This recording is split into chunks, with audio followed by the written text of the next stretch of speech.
अपने गढ़ में कैसे हार गए तेजस्वी यादव? कौन बन गया तेजस्वी यादव के लिए शकुनी? कैसे बीजेपी के लिए रास्ता खोल रहे ओवैसी?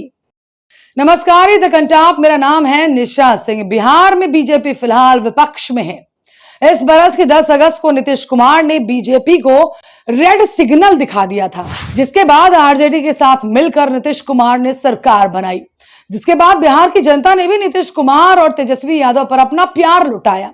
लेकिन इस बार जब बिहार की 2 सीटों पर उपचुनाव हुए तो बीजेपी के जीतने के आसार नहीं थे, क्योंकि एक सीट मोकामा पर बीजेपी दूर दूर तक नजर नहीं आ रही थी। तो वहीं दूसरी सीट गोपालगंज लालू प्रसाद यादव का गढ़ मानी जाती है, लेकिन यही दूसरी सीट पर बड़ा खेल हो गया। तो मुसलमानों का रहनुमा बनना सिर्फ एक दिखावा है, ओवैसी बीजेपी के लिए जीत का रास्ता खोलते हैं। वैसे तो ओवैसी को हमेशा आपने बीजेपी के खिलाफ बोलते सुना होगा, लेकिन क्या वाकई बीजेपी और उसकी नीतियों से ओवैसी को दिक्कत है? ये सवाल इसलिए क्योंकि जहां जहां ओवैसी अपने प्रत्याशियों को खड़ा करते हैं, वहां बीजेपी की जीत का रास्ता खुल जाता है। गोपालगंज में भी कुछ ऐसा ही हुआ। विपक्ष के साथ एकजुटता दिखाने से बेहतर ओवैसी ने अपना प्रत्याशी उतार दिया। अब्दुल सलाम के मैदान में उतरते ही बीजेपी के लिए जीत आसान हो गई, क्योंकि ओवैसी की पार्टी की वजह से मुसलमान 2 हिस्सों में बंट गए हैं।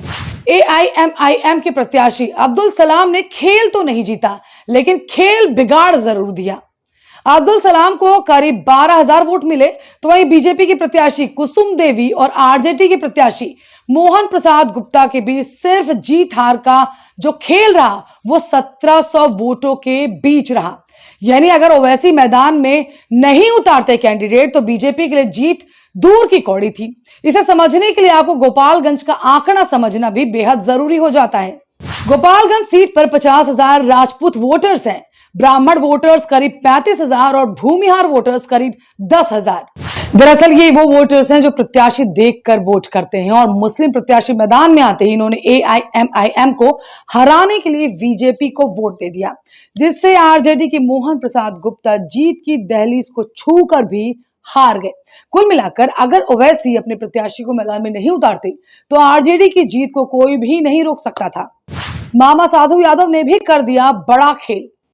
एक वक्त था जब लालू प्रसाद यादव के सीएम रहते साधु यादव का जलवा हुआ करता था, लेकिन साधु यादव से लालू परिवार की दूरी बन गई।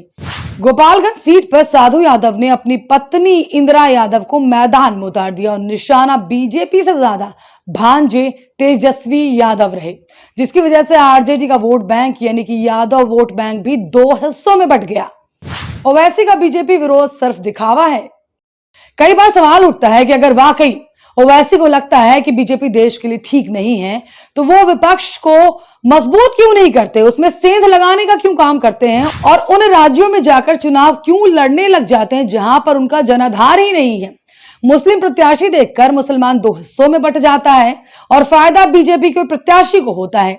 गोपालगंज सीट पर भी कुछ ऐसा ही खेल देखने को मिला, जिसे अब मुसलमान भी समझने लग गया है। वह मोकामा सीट पर आरजेडी के अनंत सिंह की पत्नी नीलम देवी ने जीत दर्ज की।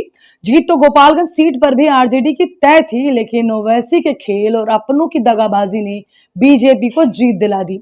आपको क्या लगता है, ओवैसी वाकई बीजेपी के लिए जीत का दरवाजा खोलते हैं? कमेंट करके जरूर बताइएगा और पेज को लाइक और सब्सक्राइब करना ना भूलें।